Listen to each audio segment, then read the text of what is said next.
doing today. I was told last time my video was too quiet, so I'm going to try to talk loudly. In fact, I might even turn my speaker up just a little bit, so hopefully they can hear.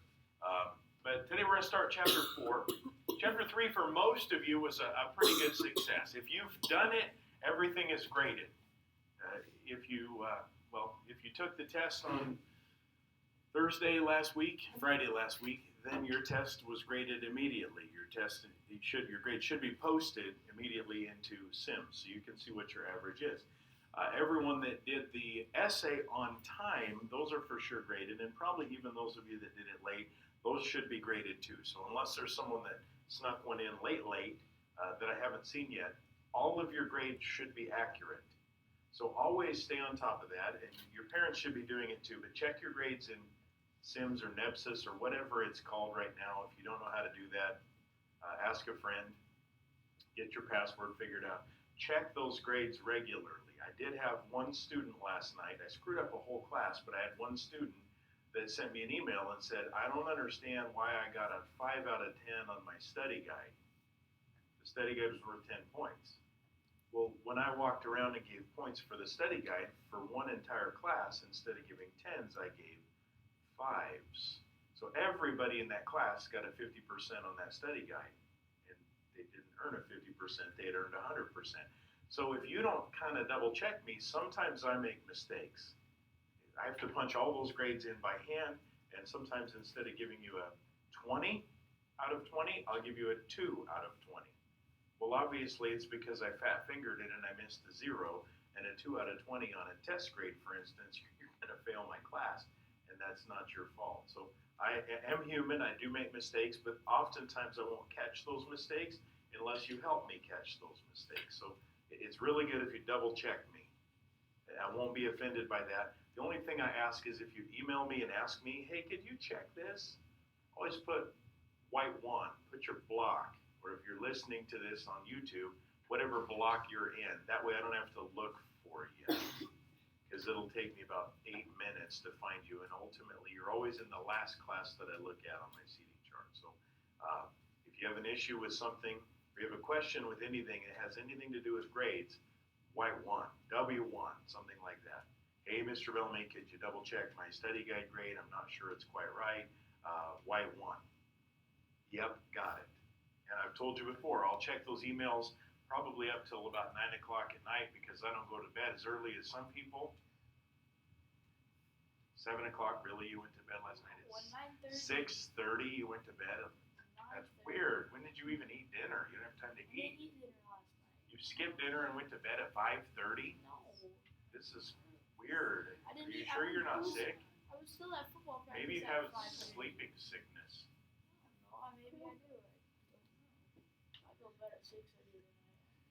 Yeah, go to bed at 6 every day. Okay, so we're moving to chapter 4. There is a new set of fill-in notes for you in the, there's a chapter 4, or it says the Colonies develop inside Google Classroom. So open up those fill-in notes. There's also a brand spanking new study guide. It says start working on that. Again, I've told you before, and I'll probably keep saying it over and over. If I were you, I'd have the study guide open at the same time as you've got the notes open. Then when something like vocab pops up, you can just, bam, fit it in your study guide so that at least that part's done. Yes? My Google Classroom is doing this.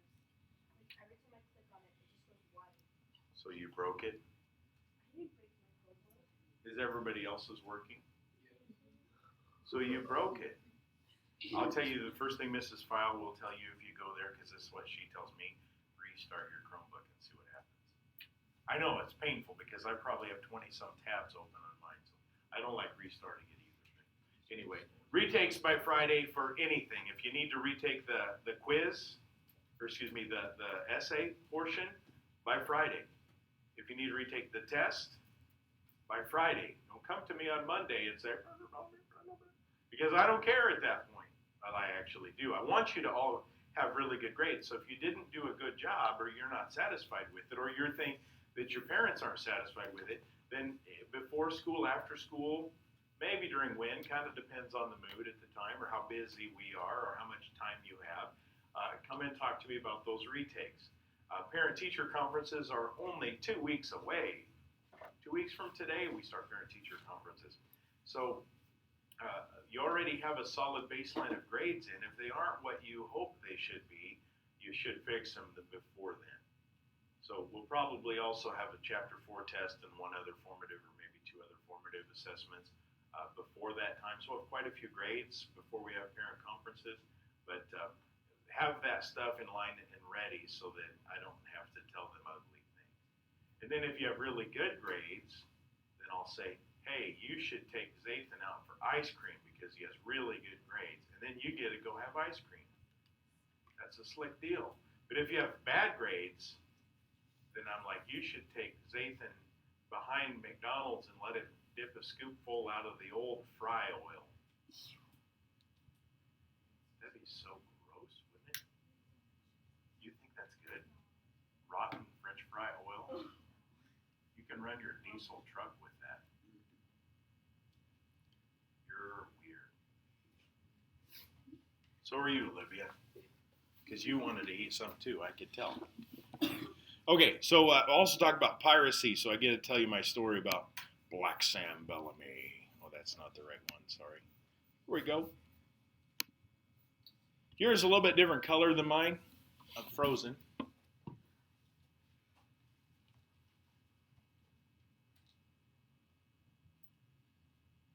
Oh, yeah. I was told last year I had to switch the color on your version because my color apparently looks like a combination of baby poo and mustard.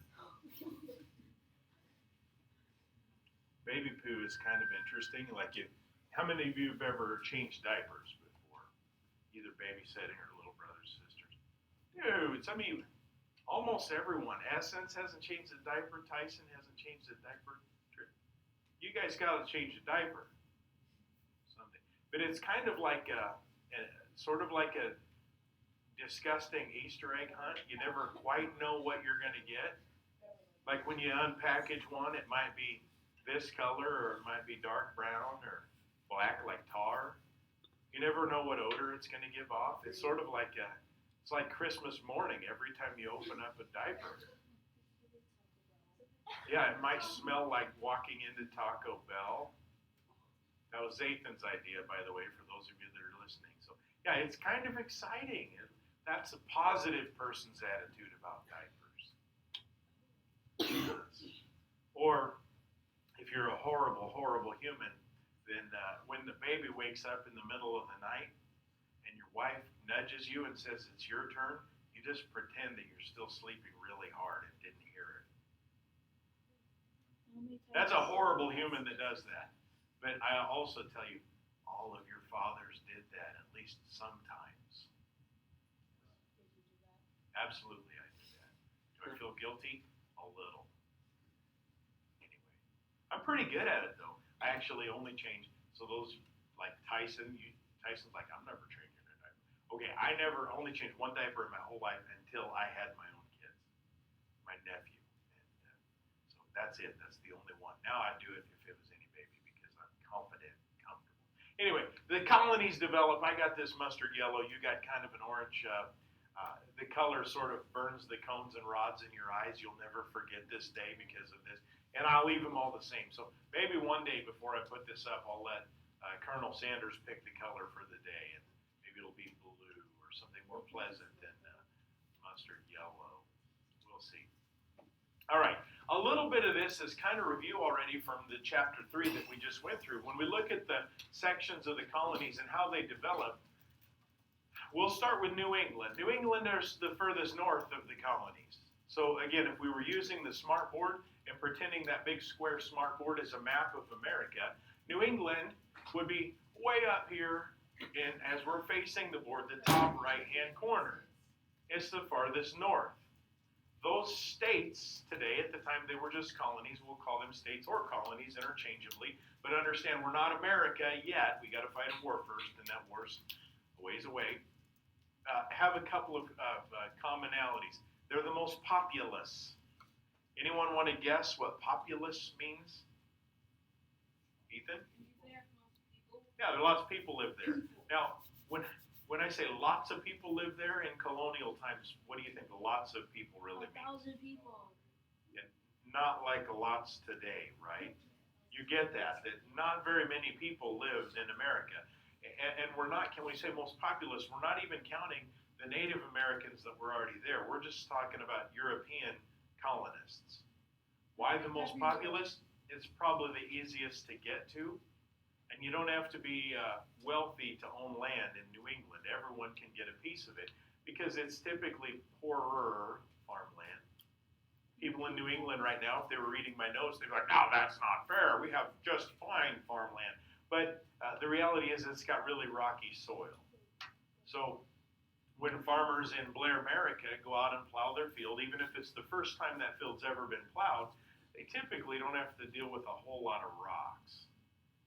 But in New England, farmers, even if those fields have been plowed for hundreds of years, every time they plow it up, it brings new rocks to the surface.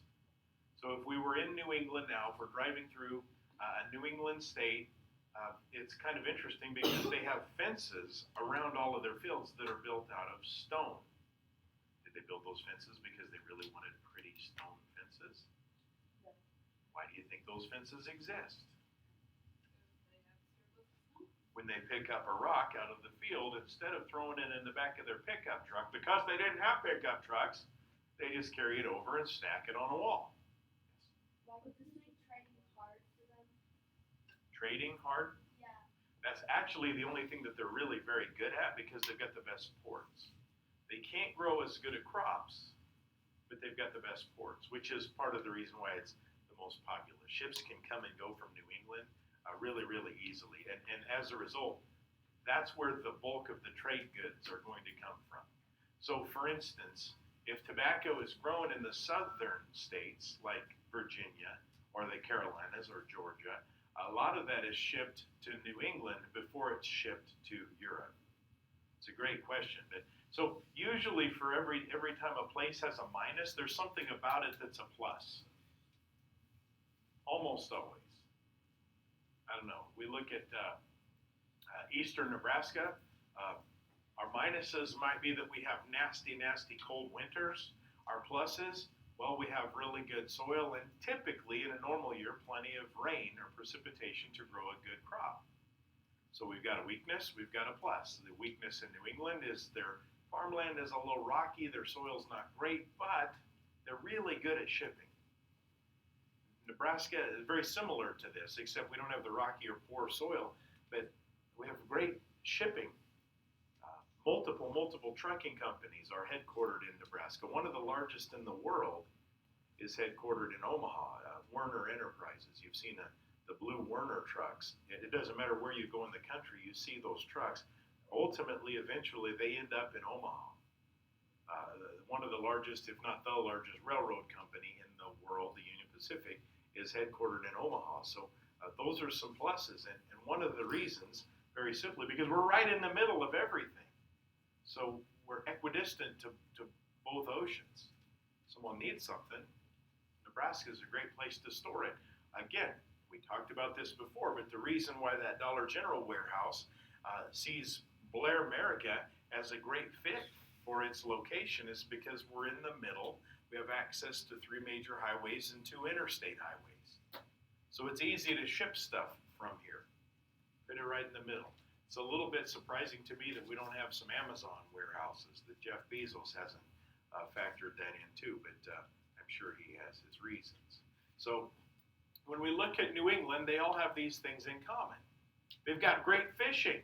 Well, they have poor soil, but this is where the fish are. In fact, some of the best whaling grounds, all right? Doesn't take a genius to figure this one out. What the heck is whaling? Amelia?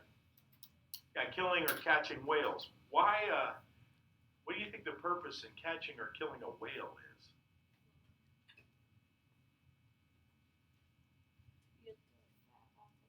Most of it's the fat. So I'm sure there's meat and other stuff too. In fact, the whale was sort of like, if you remember in 4th grade, I think, did you guys in 4th grade social studies make it like an Indian village diorama? Know the Oregon Trail?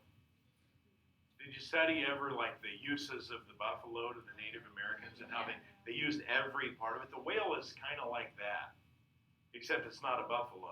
But everything about the whale had usefulness. You know, some of the things in their gills were called, I don't remember what they were used for. They also had a part of the whale called baleen, which was used for corsets and for hoop dresses. A corset, and this is for the ladies to understand, I guess, is like an undershirt that you put on that you would tighten really tightly, and it makes you appear to be really thin. So if you look at pictures of women in the old days, they have really, really tiny stomachs and waists, and then their dresses go really poofy at the bottom. It's kind of like a hula hoop that holds those dresses out. That's whale baleen, and the corset is what holds them in. Imagine how uncomfortable that would be if someone stuck a piece of really tight spandex right around your belly and your waist and sucked it up as tight as they could. Or like if I moved my belt that holds my pants on up here to my gut and wrenched it down, I wouldn't be able to breathe, might even break ribs sometimes. But so every part was used. Here's the problem. These whales are so ginormous. We're talking about whales the size of a school bus, for crying out loud, that they're not really easy to catch. You don't go whaling with a fish hook. So whaling was really one of the most dangerous occupations that existed at the time. It's sort of like I've had an addiction to a television show, The Deadliest Catch, for like 12 years. It's been on. Now, I don't watch it as often anymore because, like my wife would say, it's the same every week, and she's not really wrong. But the Deadliest Catch is crab fishing on the Bering Sea because it's icy, it's cold, it's windy, there's big waves, ships sink. Everything about it is dangerous. Well, whaling would have been the deadliest catch of the time. We don't whale in the United States anymore. So if fat or blubber was the purpose of whaling, what is the purpose of the fat and blubber? Somebody who hasn't answered a question for me yet. Warmth. You could use it for fuel or light, so heat or light. Oil is flammable. Even bacon grease, for instance. If you take bacon grease and heat it up to a high enough temperature, it will light on fire. So if you're going to have a fire pit tonight, and you had bacon for breakfast this morning, and sometimes it's hard to get a fire started, scrape that bacon grease onto a couple of napkins and put them underneath the sticks that you're going to light on fire, and boom, it's a lot easier to start a fire. So it's used as fuel, a lot of times for lanterns or lamps. So they put this stuff in great big kettles and boil it up and put it in barrels. Let's just go through how whaling might have looked. I've looked and never found a video, but again, whaling is illegal in the United States. In American waters, you can't whale. Some other countries still whale commercially. The Japanese still whale. And it makes the rest of the world kind of angry, or at least the rest of the world that doesn't whale, because most of the whales are endangered. But the Japanese claim they're doing it for scientific reasons. And America's like, nah, no, you're not. But we have arguments with countries over a lot of things, and whaling is one of them. So if you were all whalers, we're all on a ship, probably not a gigantic ship, probably one the size that we've kind of been talking about that might fill 2 or 3 of these classrooms. We have probably a pod of whaling ships, which whales travel in pods, by the way. So there's probably 3 or 4 of us, and we head off kind of in equal distance from each other, and someone sits up in the crow's nest and they watch for the whales to come to the surface. Whales are mammals, so they have to come to the surface every now and then, and they spout off of their blowhole and they suck a bunch of air in, and then they can submerge. And they can stay submerged for, I don't know, quite a while, depending on what kind of whale. So they spot them from the crow's nest that there's whales off in the distance. Now it's time for us, the sailors on this ship, to go to work. So we put in, picture lifeboats, like on a big ship. We put in a couple of these rowboats, 4, 5, 6 rowboats, and we head off each in a little bit separate direction because we're not exactly sure which direction those whales are going to turn. So we head off a little bit in different directions. There might be between 8 and 10 of us on each of these rowboats, and we row like a madman. using all of our energy to try to get where we think those whales are going to go. Once we get close, we can see them up ahead of us. We row right into the middle of this pod of whales, and someone at the front of the bow of the ship has a gigantic harpoon. It's a handheld harpoon, a great big sword on the end of a stick. And as soon as you get directly above one of these whales, you throw the harpoon in it. The harpoon has a hook on the end of it, so once it goes into the whale, it doesn't matter where in the whale, it sticks, and it doesn't come out. But these whales are so gigantic that I guess in my mind it's sort of like if you've ever, like now's a good time. You're standing outside in the grass and the flies are biting your ankles. Does it really hurt? Or is it just really annoying? It's annoying, and you're like, dang it, ouch, and you swat at it, but the stupid fly keeps coming back. So this whale takes a harpoon to the back and is like, dang it, ow, and it takes off swimming as fast as it can. The harpoon is attached to a rope which is already tied to the boat. The whale takes off, towing this boat with 8 to 10 men behind it. What do you think happens to a man whose foot gets tangled in the rope as it's uncoiling? They're going with it. Or a man who's in between the rope and the whale, when it tightens up, it can cut them in half. They call this part of whale hunting the Nantucket sleigh ride because they are literally going for a ride. It's like sort of like tubing. If you've ever been at the lake and riding on a tube, that's kind of what it would be like, except probably way more dangerous, unless my brother is driving the boat, and then it's really dangerous because he can get you going really fast. So whale takes off. Eventually, the whale gets tired because it's swimming at top speed and it's pulling a heavy boat. It'll try to dive, but the buoyancy of the boat keeps it from diving too far. The whale has to come back up to get a breath of air. If the boat has a chance, it will row forward to the whale and stick it with another harpoon. Eventually, the whale is exhausted. It comes to the surface. They finish it off. They kill it. They tie it to the side of this rowboat. Now they have to row all the way back to they call it the mothership. So it might be 8 to 10 miles away. So if you can imagine taking a school bus-sized whale, tying it to a much, much smaller rowboat, and now the amount of energy that we've got to burn to row it back to the big ship. Oh my gosh. Once they get it to the ship, they're like, woohoo, we got one. And they'll tie it to the side of the ship, the side of the big boat. And they'll hoist it up pieces at a time. So they take gigantic knives. I'm trying to think of what they would look like a saw, but a 4-foot long saw on a 6-foot long wooden pole, and they just saw off chunks of whale and throw them up on the deck. So think about that. A lot of this whale is fat or blubber. What would happen to the deck of a wooden ship if we covered it with bacon? How easy do you suppose it is to walk on a wooden ship covered with fat? Fat is slippery. You're going to slip and slide and you're going to fall. So that in and of itself is dangerous. But they take chunks at a time. Then, okay, we're on a wooden boat that's literally covered with a layer of grease that's flammable. The purpose of this whale blubber is to make oil that's flammable. The whale blubber itself, if you leave it baking in the sun at sea, will get rancid. It will get rotten. Gross. So instead of allowing it to get rotten, they throw it in these gigantic cauldrons with a fire underneath it. We're on a wooden ship covered in oil, and there's a fire burning on the deck of the ship. Dangerous? Yeah, it's a great idea. You know that story when your mom or your dad tells you, don't ever put gasoline on a fire? Yeah, don't, by the way.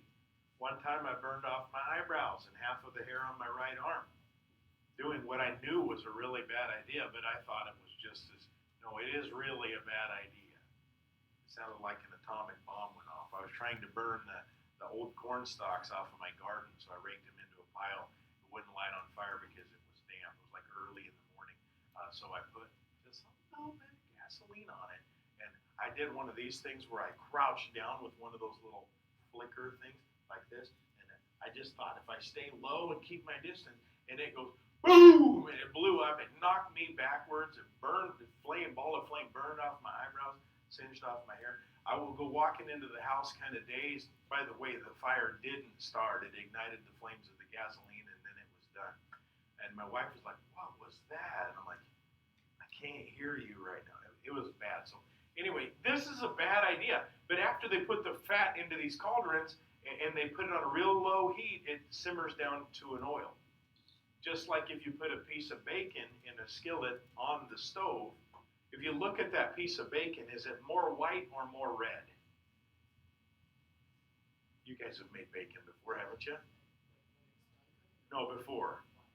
When it's raw, it's almost all white, and it's this big. I know those of you listening can't see this, but it's a big, thick slab of bacon, and by the time it's done cooking, what's happened to the white? The white melted, and now your little piece of bacon is this big, right?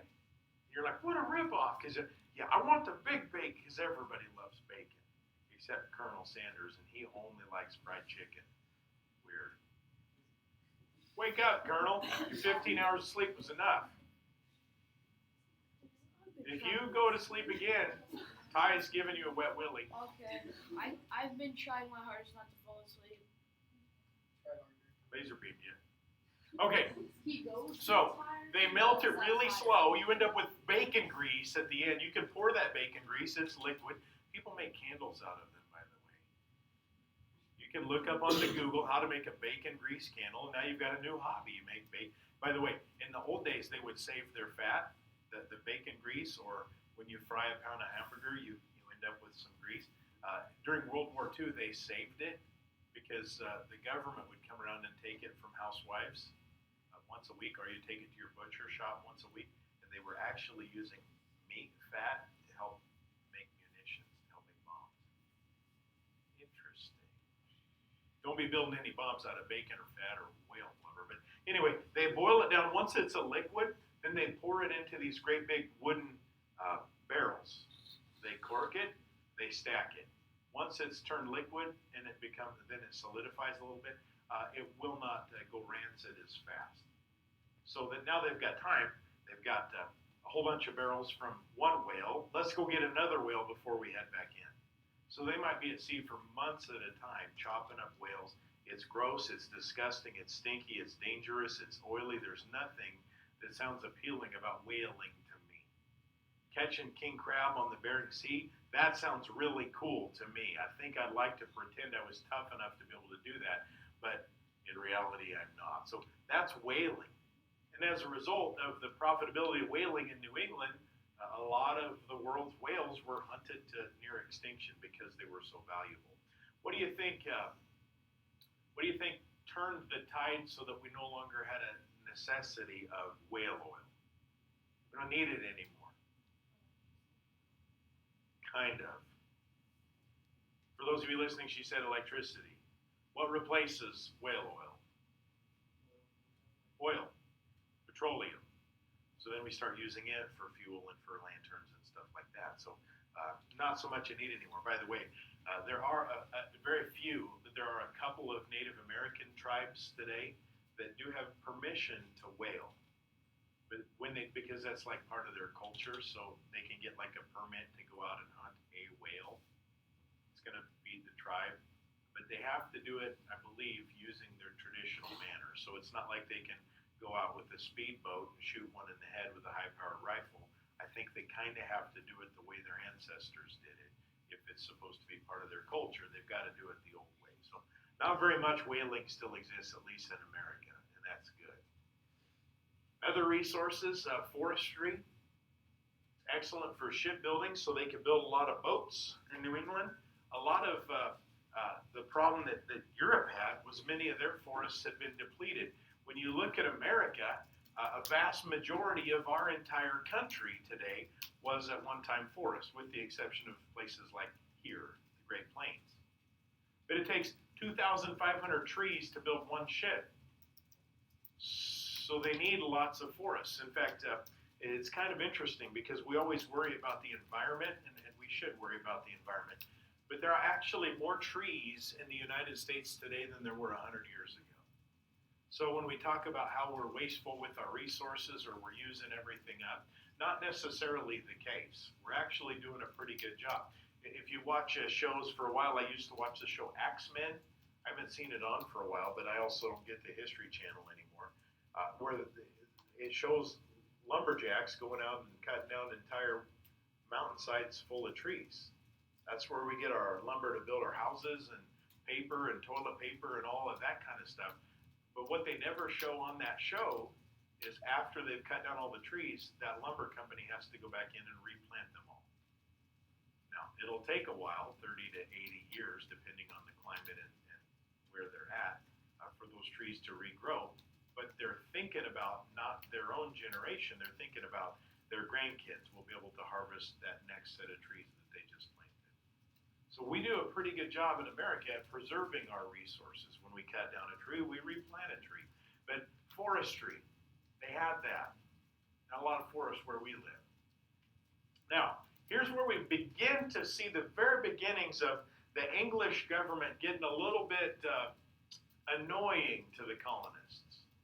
We already know they're involved because they had to give a charter or permission for anybody to settle in North America. But here all of a sudden they've changed the rules a little bit and they create a set of laws called the Navigation Acts. The Navigation Acts were meant to help England profit from everything that was going on in the colonies. So when the colonies prosper, when Jamestown is making bank from the tobacco, when New England is making bank from trade and from forestry and from shipbuilding, the Englishmen want a piece of that. Just like if we go to the moon and we discover gold, the U.S. government wants a piece of that. Elon Musk has already taken his share, but the government wants some of that. Now this is where it gets a little bit hard to understand, but there is some sense to be made of this. Why does the English government think that it deserves part of that? Why does the United States government think that it deserves part of the gold that we get on the moon? Almost nobody ever is able to answer this. And then when I give you the answer, you're like, oh yeah, that makes sense. Yes, Ethan. Because they gave us money to like create the spaceship. So Well, that would be Elon Musk. He's the one that did that, and we're already cutting him in on it. Or William Penn, he's getting a cut of the profits from Pennsylvania. So why does the English government or the American government with our moon mission think they deserve something? Who do you suppose is protecting Englishmen in America? The English military, which is supplied by the English government. Who do you suppose, if we get in a kerfuffle on the moon, because we are Americans, who do you suppose is responsible for protecting us on the moon? Yes, the American Space Force, which is a real thing, by the way. So they are going to want some taxes from us. So this is the way the English government sees it. In 1651, we're still at least 125 years away from declaring independence. But this is one of those things, our Declaration of Independence is going to come in little pokes and prods. It's like they keep poking us in the ribs.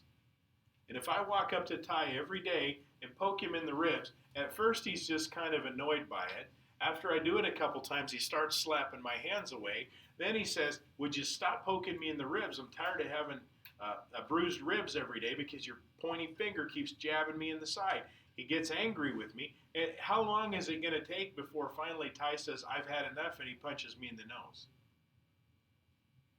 Depends on his patience, but probably not very long. For America, it's going to take 100 years. These are all pokes in the ribs. So for instance, all goods had to be carried on English ships. So let's say that I'm a tobacco trader, and I have a shipload of tobacco. I don't know how much it's worth. Doesn't matter. We can make up a number. All of it has to be shipped only on English ships. So I want to sell it to Europeans because that's where the market is. There aren't enough Americans to use my tobacco, so it's going to go to Europe. So I got two traders. I got a French ship right here. Ray Gun, you have a French ship. You're a Frenchman. Oui, oui. I don't know any French, actually. Michaela, you're an English captain. The Navigation Acts tell me I have to put my stuff on which ship? Michaela's, because she's the English captain. Sorry, Frenchie, you're out. Okay, here's the problem with that. When I had a French ship in port and an English ship in port, I've got a shipload of tobacco. What do you think I'm going to do prior to the Navigation Acts? Either going to purchase it for the most, or I'm mostly worried about the cost of shipping.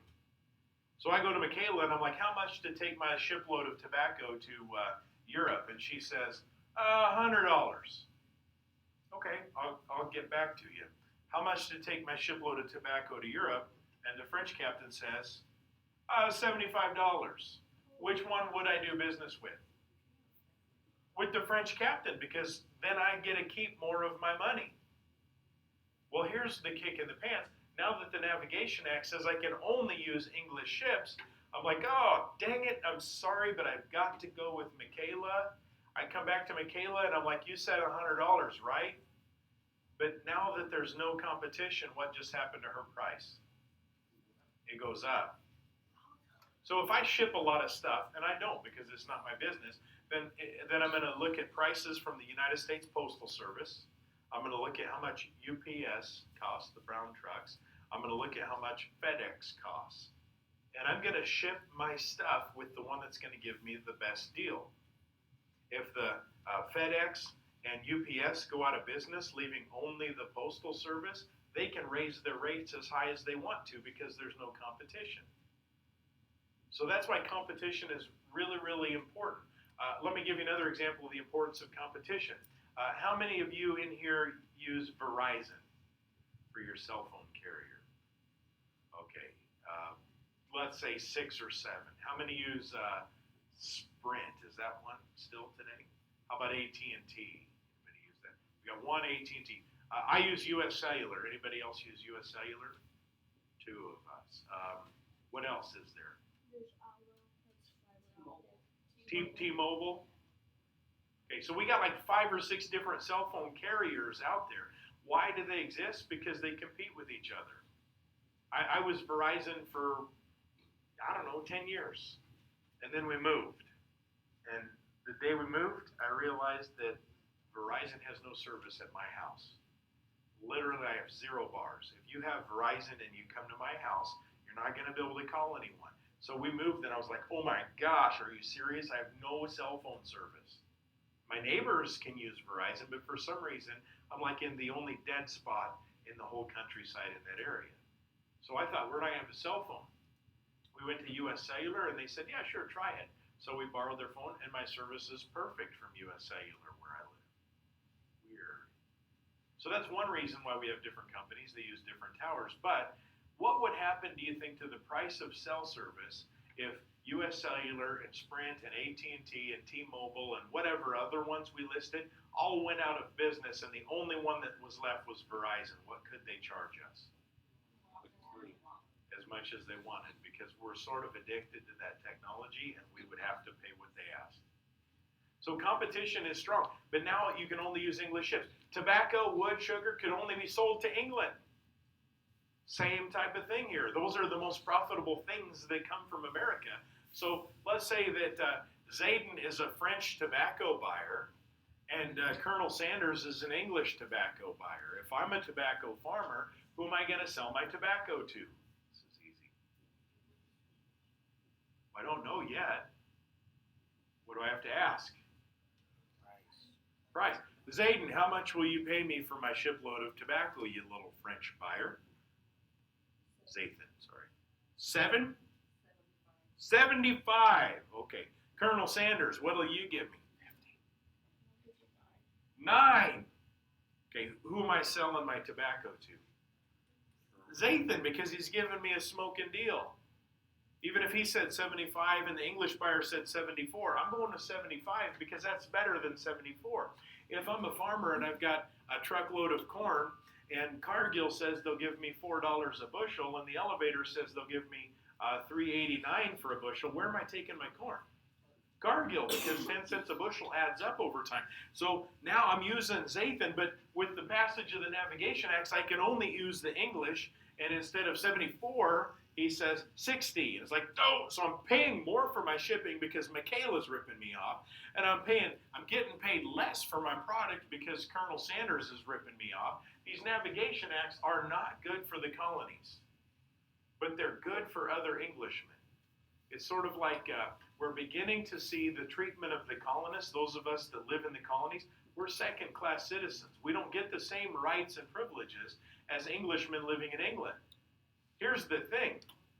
As soon as Colonel Sanders gets my shipload of tobacco that he ripped me off for back to England, what do you suppose he does with it? He sells it to the French that are willing to pay more, so he is able to profit from it, but as a colonist, I can't. That's really a crummy deal for me.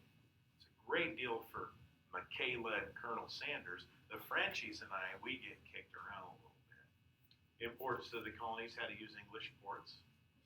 You couldn't use any others. And there's a tax on goods that are not shipped to England. So you could ship stuff that wasn't tobacco, wood, and sugar, but anything that doesn't go to England, you have to pay an extra fee. What a ripoff. All right, this will be our last topic for the day. Smuggling is sneaking things in or out. Today we hear the word smuggling on the news quite a bit. What product are they usually talking about when we hear the word smuggling? Drugs. Usually illegal drugs coming across the border into the United States. That's smuggling. You got to sneak them in. So if someone is smuggling something in, it's illegal. Pirates were really good at this. So this guy that you see in this picture here, his name is Blackbeard. Blackbeard is the most notorious pirate, not Captain Jack Sparrow. Y'all know Captain Jack Sparrow. He's not real. But this guy's not the richest pirate. In fact, I gave you a prelude to the richest pirate or the best pirate, maybe even the nicest pirate, on the very first day of school when I talked about a pirate that's name was Captain Black Sam Bellamy. Very good. He was, by Forbes magazine, determined that he was the richest pirate in history, and the guy was only a pirate for about a year and a half. And his story is kind of cool. He's also called the romantic pirate because he did his pirating not out of greed, but out of love. So here's the story. I'm going to ignore this Blackbeard guy for a while. He's creepy looking, and that was part of his getup, was he was scary looking, so people were afraid of him. Sort of like Mr. Zurich. He's scary looking. That way you do your math because you're afraid that he'll, I don't know, light his hair on fire or something. Oh, maybe he did that already. Maybe that's what happened. Anyway, so this Sam Bellamy, he lives in New England, and he's a dock worker. He's low class. There's low class and there's rich. And he falls in love with this woman named Maria Halleck. In fact, some stories, if you read, say that he may have impregnated her. So Maria might have had his baby. If she did, the stories all differ, but the child died at birth. Anyway, Black Sam wasn't Black Sam, he was just plain old Sam at the time, just a regular working guy that went to work every day and worked really hard, but he didn't make much money. He decided that he needed to marry Maria. They were in love, so he went and asked her father if he could marry her. That's an old tradition. Probably still happens. If you go home and ask your dad, did you ask Grandpa if you could marry Grandma? Or if you could, that'd be weird. If you could marry Mom. I would say probably half did. Mr. Schwartz, did you ask your father-in-law before you asked your wife to marry you? So he did. I didn't. I know. And I feel bad because I probably should have. So that's the thing. Guys, before you go get married, you probably, half of you are going to do that. And most of the father-in-laws are going to say, yeah, sure, as long as you can take care of my daughter. But in the old days, it was purposeful. Because I'm not going to let my daughter marry some clown that can't take care of her. Well, Maria's dad was wealthy. Sam is a dock worker. Can he give her the things that he believes she deserves? So Maria's dad says, no, beat it, kid. Sam is heartbroken. What do I do? But he doesn't turn to piracy. He takes a friend, and he hears about this lost French or Spanish galleon that went down just off the coast of somewhere in the south. I don't know where. Doesn't matter. full of gold and silver and all of these riches and trinkets. So they're treasure hunting. The ship went down. All they got to do is find out where it went down, dive down, get these riches.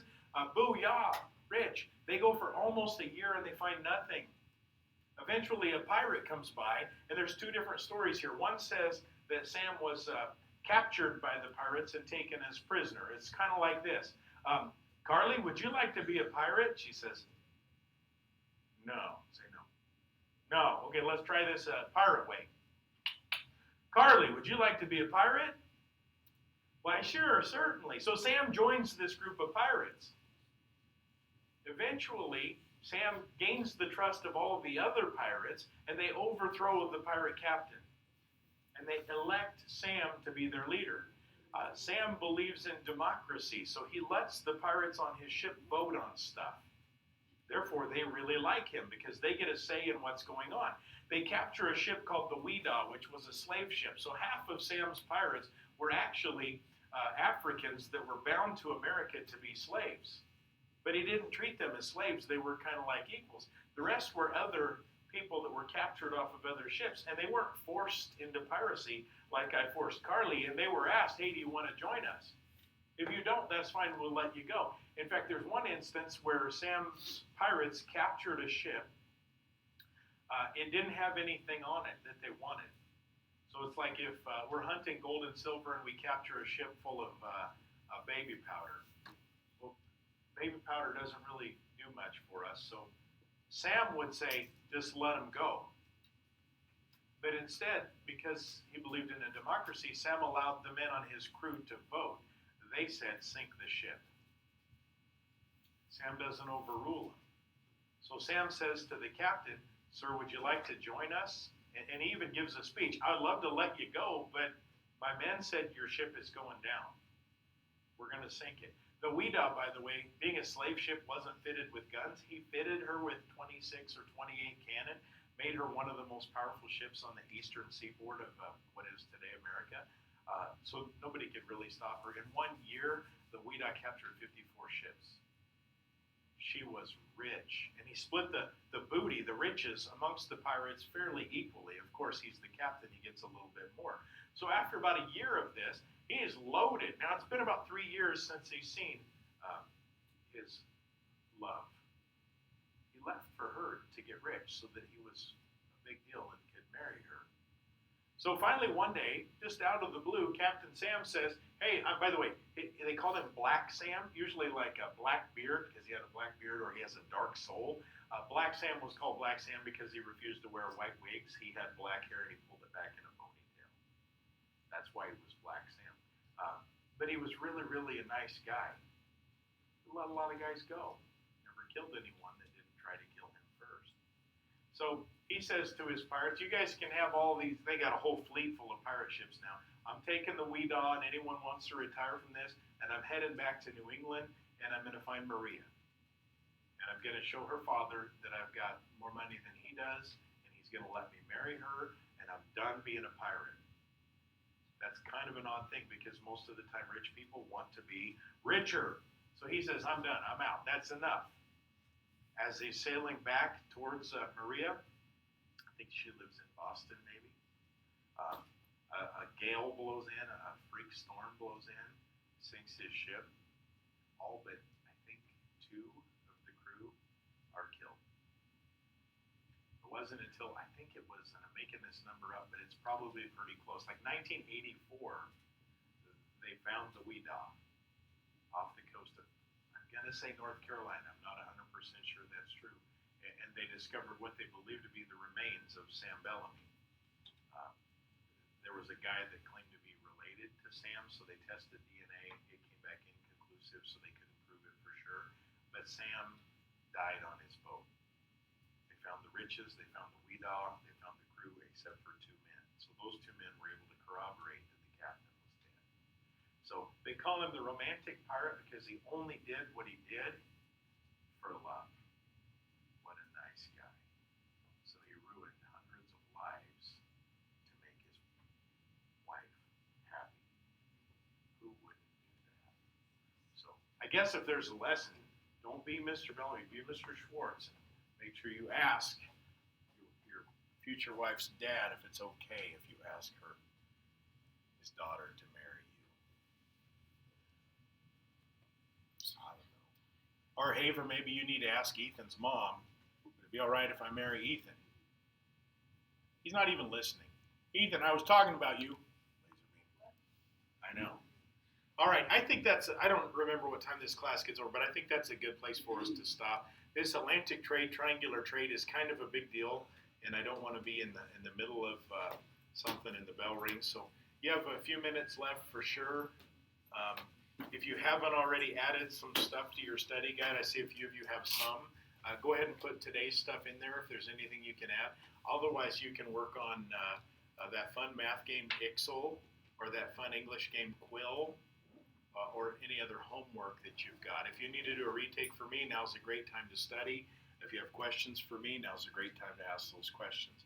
Otherwise, no just sitting there, no sleeping. Pick your sleepy heads up. 15 hours of sleep is enough for anybody, unless you're dead. All right. If you're dead, it's like you need